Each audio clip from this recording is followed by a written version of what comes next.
যে সামুগুৰিক লৈ আমি 50% 50-50 আমি হৈ আছিলোঁ। যেতিয়া নিৰ্বাচন ওচৰ চাপিলে মোক জিতু গোস্বামীয়ে ক'লে যে দাদা এইবাৰ সামুগুৰিত বঁটা বেলেগ, আপুনি ভাল কেণ্ডিডেট দিয়ক, আমি সামুগুৰিত জিকাই লৈ আহিম, নতুন সামুগুৰি হ'ব। কিন্তু ৰাইজক আমি কথা দিছো নতুন সামুগুৰিটো ৰকিবুল হুছেইনৰ পৰিয়ালক আমি সকলোৱে লগ লাগি আকৌ এবাৰ পৰাস্ত কৰিম। 26তো তেওঁক আকৌ এবাৰ আমি ইলেকশ্যনত হৰুৱাম। সেই সংকল্প আজিয়ে আমি ইয়াতে গ্ৰহণ কৰিছো। আৰু উপৰিও যিসকল মহিলাই আমাৰ উদ্যমিতা আঁচনিত আবেদন কৰিছে, 10,000 টকাটো কেতিয়া আহিব চিন্তা কৰি আছে, আপোনালোকে চিন্তা নকৰিব। খবৰ কেনেকুৱা সকলোৰে? খবৰ ভাল? ইলেকশ্যনৰ সময়ত মই কৈছিলো যে সামুগুৰি ইলেকশ্যনৰ পিছতে আমবাগানত আহিম। আজি আমবাগানত আহিলো, আপোনালোক সকলোকে লগ পালো আৰু সকলোকে নতুন বছৰৰ বহুত বহুত শুভেচ্ছা জনালো। ঠিক আছে? ডিপ্লু জিকিলে হয়নে নহয়? তেলে মোৰ লগত একেলগে ক'ব, ভাৰত মাতা কি, ভাৰত মাতা কি। আজিৰ সভাত আমাৰ মাজত উপস্থিত অসম চৰকাৰৰ সন্মানীয় মন্ত্ৰী কেশৱ মহন্ত ডাঙৰীয়া, পীযুষ হাজৰিকা ডাঙৰীয়া, বিমল বৰা ডাঙৰীয়া, সন্মানীয় বিধায়ক পদ্ম হাজৰিকা ডাঙৰীয়া, জিতু গোস্বামী ডাঙৰীয়া, ডিপ্লু ৰঞ্জন শৰ্মা ডাঙৰীয়া, ৰূপক শৰ্মা ডাঙৰীয়া আৰু মণিমাধৱ মহন্ত ডাঙৰীয়াকে আদি কৰি মঞ্চত উপবিষ্ট বিশিষ্ট ব্যক্তিসকল, আমাৰ কাৰণে সকলোৰে বাবে যোৱা বিগত বিধানসভাৰ উপনিৰ্বাচনৰ ফলাফল অতিকে গুৰুত্বপূৰ্ণ আছিলে। নিৰ্বাচন হোৱাৰ আগতে মই সকলোকে প্ৰেছত যেতিয়া মোক সোধে যে 5টা সিটৰ কেইটা সিটত আপুনি জিকিব, মই তেখেতসকলক কৈছিলো যে 4টা সিটত জিকিম, কিন্তু এটা সিটত প্ৰতিদ্বন্দ্বিতা হ'ব। সিটটোৰ নাম কোৱা নাছিলো, কিন্তু সকলোৱে বুজিছিলে যে সামুগুৰিক লৈ আমি 50% 50-50 আমি হৈ আছিলো। যেতিয়া নিৰ্বাচন ওচৰ চাপিলে মোক জিতু গোস্বামীয়ে ক'লে যে দাদা এইবাৰ সামুগুৰিত বঁটা বেলেগ, আপুনি ভাল কেণ্ডিডেট দিয়ক, আমি সামুগুৰিত জিকাই লৈ আহিম। কেশৱ মহন্ত ডাঙৰীয়াই মোক কৈছিলে যে সামুগুৰিত পৰিৱেশ ভাল আৰু আমি যদি সকলোৱে মিলি ইলেকশ্যন খেলো, আমি ইলেকশ্যনত জিকিম। মোৰ মনত ইমান বিশ্বাস হোৱা নাছিলে, তথাপিতো মই ডিপ্লু ৰঞ্জন শৰ্মাক এদিন ফোন কৰি ক'লো যে পাৰ্টিৰ কাৰণে তুমি ইলেকশ্যন হাৰিব ৰেডি হয়নে নহয়? তেতিয়া প্ৰথমতে ডিপ্লুৱে ক'লে যে জীৱনত প্ৰথম ইলেকশ্যন আৰু হাৰিয়ে আৰম্ভ কৰিম নেকি? মই ক'লো ময়ো জীৱনৰ প্ৰথম ইলেকশ্যন হাৰিয়ে আৰম্ভ কৰিছিলো। মোৰ যেতিয়া নিজৰ ইলেকশ্যন হৈছিলে 1996ত, মই প্ৰথম হাৰিছিলো, তাৰ পিছত 25 বছৰ জিকি আছো। গতিকে মই ডিপ্লু ৰঞ্জন শৰ্মাক ক'লো যে এবাৰ হাৰি দিয়া, পিছত লাহে লাহে জিকি থাকিবা। তেতিয়া ডিপ্লুৱে মোক ক'লে যে দাদা যদি এইটো পাৰ্টিৰ আদেশ, মই নিশ্চয় সামুগুৰিত ইলেকশ্যন খেলিম। আৰম্ভ হ'ল লাহে লাহে সামুগুৰিৰ ৰাইজে যি ধৰণে আমাক মৰম দেখুৱালে, চেনেহ দেখুৱালে, সামুগুৰি লাহে লাহে আন সমষ্টিক পিছ পেলাই চামুগুৰিয়ে বিজেপি দলক 24,501 ভোটত আমাক বিজয়ী কৰিলে আৰু এই বিজয়ত আটাইতকৈ গুৰুত্বপূৰ্ণ ভূমিকা বৰ্তমান যিটো চামুগুৰিৰ অঞ্চল কলিয়াবৰ বিধানসভা সমষ্টিলৈকে গৈছে সেই সমষ্টিতে আমি 16,635টা ভোটত আমি লিড লৈছিলোঁ অৰ্থাৎ এই এৰিয়াটোৱে হ'ল আমবাগান অঞ্চল আৰু আমবাগান অঞ্চলৰ পৰাই আমি আটাইতকৈ বেছি ভোটত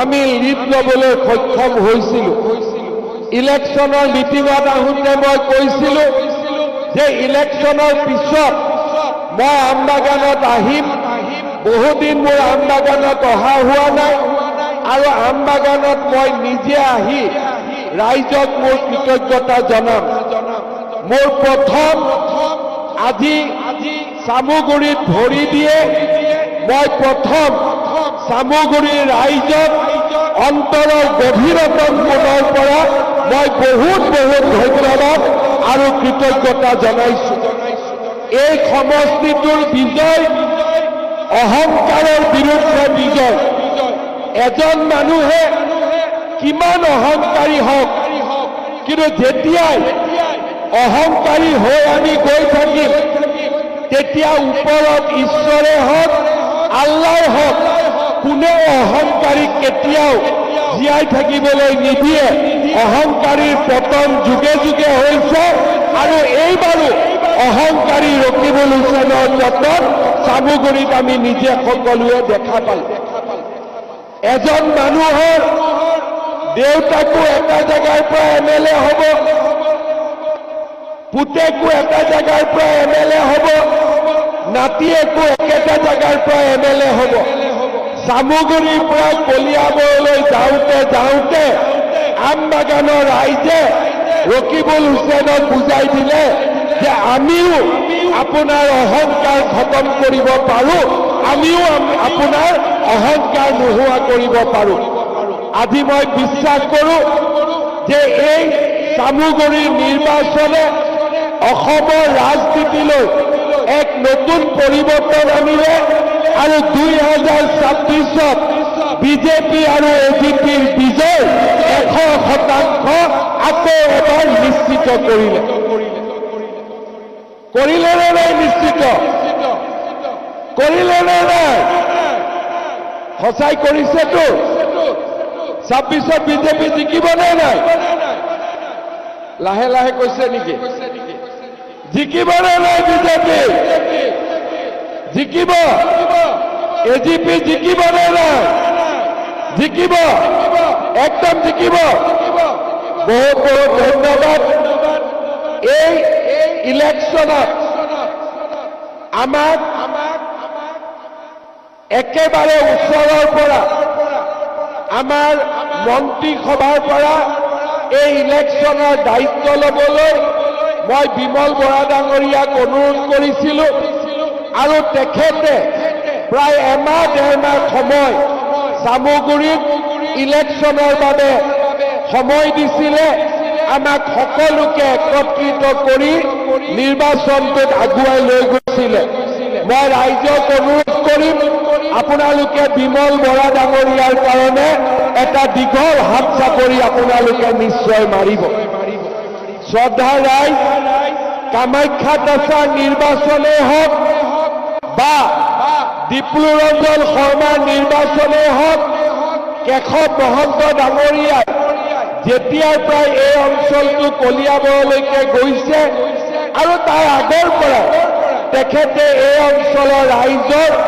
উন্নয়নৰ বাবে সদায় চিন্তা কৰি আহিছে মই ৰাইজক অনুৰোধ কৰিম আপোনালোকে কেশৱ মহন্ত ডাঙৰীয়াৰ কাৰণেও এটা দীঘলীয়া হাত চাপৰি মাৰি দিব আৰু তেখেতক আশীৰ্বাদ কৰিব এই নিৰ্বাচন আমি খেলিম নেখেলিম জিকিম নিজিকিম এজন মানুহে একেবাৰে ওচৰৰ পৰা এই নিৰ্বাচনত নেতৃত্ব দিছিল দিনে ৰাতিয়ে কষ্ট কৰিছিল আৰু সেইজন ব্যক্তিৰে নাম হ'ল বৰহমপুৰ সমষ্টিৰ বিধায়ক জিতু গোস্বামী ডাঙৰীয়া।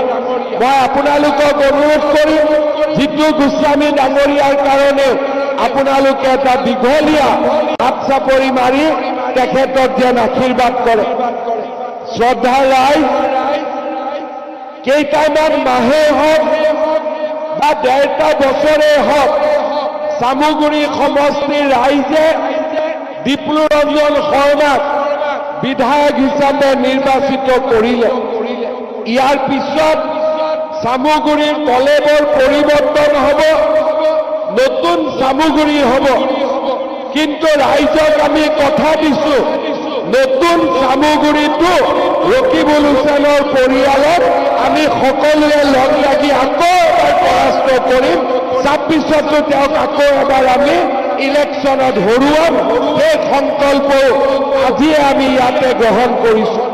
মই ডিপ্লু ৰঞ্জন শৰ্মাক আজি অভিনন্দন জনাম যে তেখেতে সুন্দৰভাৱে নিৰ্বাচন প্ৰতিদ্বন্দ্বিতা কৰিলে, ৰাইজৰ মৰম আদৰ আৰু তেখেতে বিপুল ভোটত বিজয়ী হ'ল।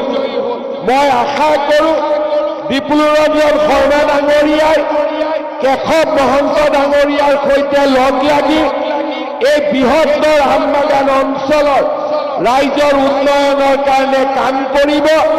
আৰু মই মুখ্যমন্ত্ৰী হিচাপে ডিপ্লু ৰঞ্জন শৰ্মাক সকলো ধৰণৰ সহায় আৰু সহযোগিতা আগবঢ়াম। কেশৱ মহন্ত ডাঙৰীয়াক সকলো ধৰণৰ সহায় আৰু সহযোগিতা আগবঢ়াম। শ্ৰদ্ধাৰ ৰাইজ, আজি আমবাগানত মই অহাৰ সময়তে স্থানীয় ৰাইজে মোক কেইবাটাও আমবাগানৰ উন্নতিৰ বাবে দাবী উত্থাপন কৰিছে। প্ৰথম দাবী হ'ল যে আমবাগানত 30খন বিচনাযুক্ত এখন মডেল হস্পিটাল নিৰ্মাণ কৰিব লাগে।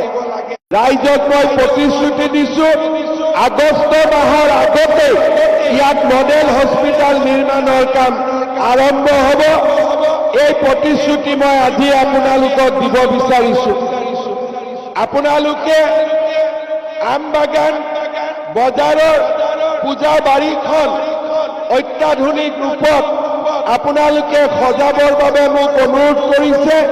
মই পূজা বাৰীখনৰ কাৰণে আজিয়ে 50 লাখ টকাৰ অনুদান এটা আজিৰ সভাতে মই আগবঢ়াইছো।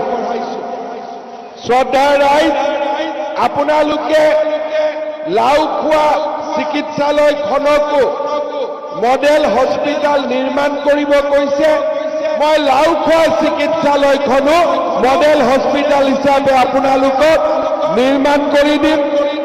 আগষ্ট মাহত 2খন হস্পিটালৰ আধাৰশিলা আৰু নিৰ্মাণ কেশৱ মহন্ত আৰু ডিপ্লু ৰঞ্জন শৰ্মাই আৰম্ভ কৰিব।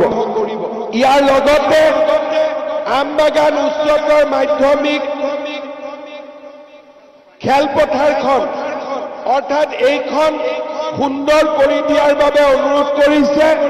এই খেলপথাৰখনৰ বাবে মই আজিৰ সভাতে 2 কোটি টকাৰ অনুমোদন এটা ঘোষণা কৰিছো আৰু সুন্দৰভাৱে আমি এই খেলপথাৰখন নিৰ্মাণ কৰি দিম। লাওখোৱা উচ্চ মাধ্যমিক বিদ্যালয়খনক উচ্চতৰ মাধ্যমিকলৈ উন্নীত কৰিব লাগে। আজিৰ সভাতে মই ঘোষণা কৰিছো, লাওখোৱা উচ্চ মাধ্যমিক বিদ্যালয়খনক আমি প্ৰথমতে আৰ্ট হিচাপে আমি ইয়াক উচ্চতৰ মাধ্যমিকলৈকে উন্নত কৰি দিম। তাৰ উপৰিও আমাৰ আমবাগান উচ্চতৰ মাধ্যমিক বিদ্যালয়খন সুন্দৰ কৰি নিৰ্মাণ কৰাৰ বাবে আজিৰ সভাতে মই 8 কোটি টকা একেলগে মই ঘোষণা কৰিছো। 8 কোটি টকাৰে সুন্দৰভাৱে ইয়াত নিৰ্মাণ ধুনীয়া হ'ব। লগতে লাওখোৱা স্কুলৰ বাবেও মই 8 কোটি টকা আজিৰ সভাতে মই অনুমোদন কৰিছো। আমবাগানো ধুনীয়া হ'ব, লাওখোৱাও ধুনীয়া হ'ব। 2টা জাগাতে মডেল হস্পিটাল হ'ব আৰু আমি সকলোৱে লগ লাগি উন্নয়নৰ পৰিৱেশলৈ আগুৱাই গৈ থাকিম। বৰ্তমান আমাৰ ৰাজ্যখনত অৰুণোদয় হিতাধিকাৰী নিৰ্বাচনৰ কাম চলি আছে।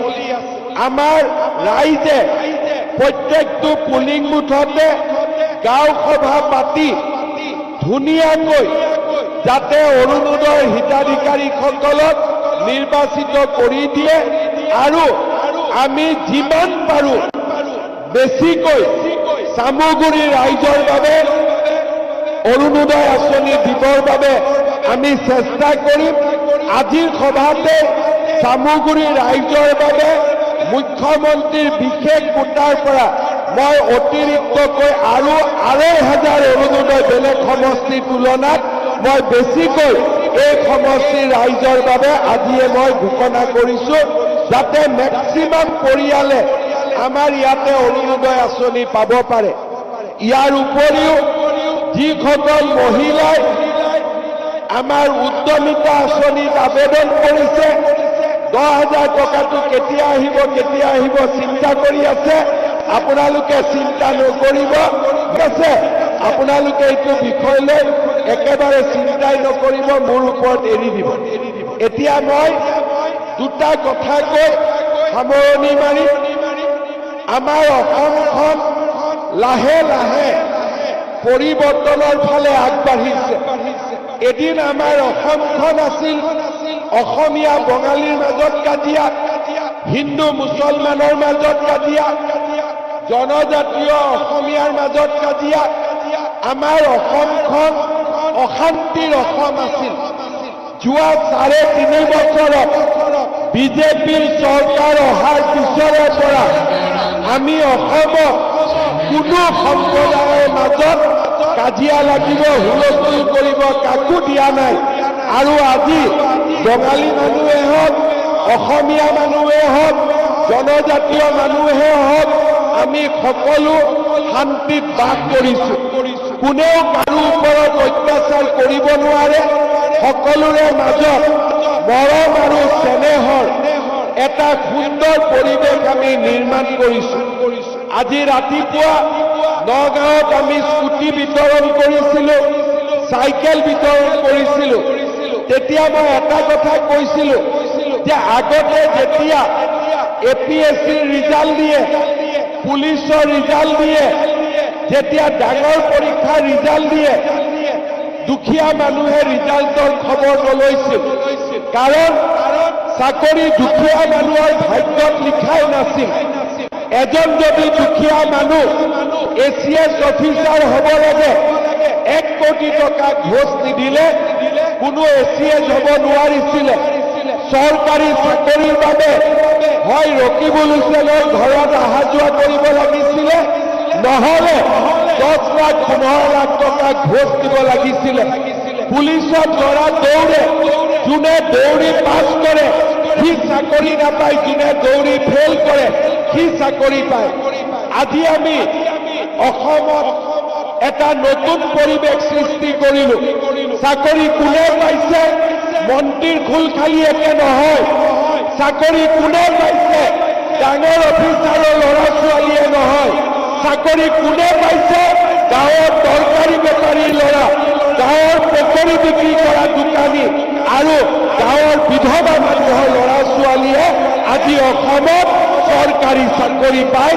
এইখন অসম আমি নিৰ্মাণ কৰিছোঁ। আজি ল'ৰা ছোৱালীয়ে স্কুলত পঢ়িব যায়, সকলোৱে জানে যে মই যদি পঢ়া শুনা কৰোঁ, মামা আছে, মই টকা নিদিয়াকৈ চৰকাৰী চাকৰি পাম। এইখন অসমত য'ত কংগ্ৰেছৰ দিনত 1 কোটি টকা ঘোষ লৈছিলে, আজি ল'ৰা ছোৱালীয়ে পঢ়া শুনা কৰি চৰকাৰী চাকৰি পায়। যোনে চৰকাৰী চাকৰি নাপায় তাক উদ্যোগ আৰু ব্যৱসায় কৰিবৰ বাবে চৰকাৰে সহায় কৰে। আৰু আজি আমাৰ অসমখনত আমি এটা নতুন পৰিৱেশ নিৰ্মাণ কৰিছোঁ। আজিও কংগ্ৰেছৰ ৰাজ্যবিলাকত যাব, চাকৰিৰ কাৰণে 1,50,00,000 টকা ঘোষ দিব লাগে। আজি অসমত চৰকাৰী চাকৰি কোনো বাছ বিচাৰ নাই। বোলে ই বঙালী মানুহ ইয়াক চাকৰি নিদিওঁ, ই হিন্দু মানুহ তাক চাকৰি নিদিওঁ, ইয়াক ই ট্ৰাইবেল মানুহ তাক চাকৰি নিদিওঁ, এইবিলাক নিয়ম নাই। আটাইতকৈ পঢ়া শুনা কৰি আজি আমি অসমত চৰকাৰী চাকৰি পাব পাৰো আৰু যোৱা 3.5 বছৰত এই নিয়মক আমি অসমৰ সমাজ জীৱনত আমি প্ৰতিষ্ঠা কৰিব পাৰিলো। আৰু সেইকাৰণে ৰাইজক মই অনুৰোধ কৰিম, আপোনালোকে যেন নিজৰ ল'ৰা ছোৱালীক ভালকৈ পঢ়ুৱাই, স্কুললৈ পঠিয়াই, কলেজলৈ পঠিয়াই, কাৰণ এতিয়া অসমত টকা পইচাই চাকৰি নিদিয়ে, অকল পঢ়া শুনা কৰি পুলিচত দৌৰি পেলাইহে আমি চৰকাৰী চাকৰি পাব পাৰিম। আৰু সেইকাৰণে মই দুখীয়া ৰাইজক অনুৰোধ কৰিম, আপোনালোকে যেন গাঁৱৰ স্কুলখনত চকু দিয়ে, ল'ৰা ছোৱালীৰ পঢ়া শুনা হয় আৰু আমি সকলোৱে মিলি এখন নতুন অসম আমি যাতে নিৰ্মাণ কৰিব পাৰোঁ। মই আমবাগানৰ ৰাইজক পুনৰ এবাৰ ধন্যবাদ জনাম। আপোনালোকে চামুগুৰিত থাকোঁতে আমাক পদুম ফুলৰ ছবিত ভোট দি ডিপ্লু ৰঞ্জন শৰ্মাক বিজয়ী কৰিলে। 26ৰ ইলেকশ্যনতো কলিয়াবৰ সমষ্টিত আপোনালোকে যাতে হাজাৰ হাজাৰ ভোটত আমাৰ মিত্ৰ দলৰ প্ৰাৰ্থীক বিজয়ী কৰে, তাৰ বাবে মই আজিয়ে আপোনালোকক অনুৰোধ কৰি থৈ গলো। শ্ৰদ্ধাৰ ৰাইজ, যিখিনি মই কথা ঘোষণা কৰিলো, কেশৱ মহন্ত আৰু ডিপ্লু ৰঞ্জন শৰ্মাক মই দায়িত্ব দিলো যাতে গোটেইখিনি কাম মোৰ পৰা ধুনীয়াকৈ কৰাই আনি ৰাইজৰ বাবে সুন্দৰ কৰি আগবঢ়াই দিয়ে আৰু অহাবাৰ দুৰ্গা পূজাৰ আগতে ইয়াৰ যাতে দুৰ্গাবাৰী নতুন ৰূপত জমা হৈ যাব পাৰে। ঠিক আছে নহয়? অহাবাৰ দুৰ্গা পূজাৰ আগতে ধুনীয়াকৈ কেশৱ মহন্ত ডাঙৰীয়া, ডিপ্লু ৰঞ্জন শৰ্মাই মিলি দুৰ্গাবাৰী বনাই দিব। পঞ্চমীৰ দিনাখন ইয়াত আহি মই দুৰ্গাবাৰী ফিটা কাটি যাম। হ'ব? হ'বনে নাই? হ'ব? আৰু যদি ক'ৰবাত কেইলাখমান টকা আৰু এক্সট্ৰা লাগে, সেইখিনিও আমি দি দিম। ধুনীয়া আমি মন্দিৰ ইয়াতে কৰি অহাবাৰ দুৰ্গা পূজাৰ চতুৰ্থী বা পঞ্চমী দিনাখন ইয়াতে আহি আমি সকলোৱে মন্দিৰৰ ফিটা কাটিম। হ'ব? হ'ব? চব ঠিক আছে, আৰুতো একো নাই। আপোনালোক সকলো ভালে থাকক আৰু মোক আশীৰ্বাদ কৰি থাকিব, মোদী ডাঙৰীয়াক আশীৰ্বাদ কৰি থাকিব। আমি যাতে আমাৰ দেশৰ কাৰণে আৰু অসমৰ কাৰণে আমি যাতে এনেকৈ কাম কৰি গৈ থাকিব পাৰো। সকলোকে বহুত বহুত আকৌ এবাৰ মই ধন্যবাদ জনালো। আপোনালোকৰ যি মৰম, আপোনালোকৰ আশীৰ্বাদ চামুগুৰিত আমাক যি ধৰণে বিজয়ী কৰিলে, মই জীৱনৰ শেষ মুহূৰ্তলৈও নাপাহৰো। সদায় আপোনালোকৰ ওচৰত আমি কৃতজ্ঞ হৈ থাকিম, সদায় আপোনালোকৰ ওচৰত থাকিম। সেই প্ৰতিশ্ৰুতিৰে মই মোৰ বক্তব্যৰ সামৰণি মাৰিছো। ধন্যবাদ। জয় হিন্দ। বন্দে মাতৰম।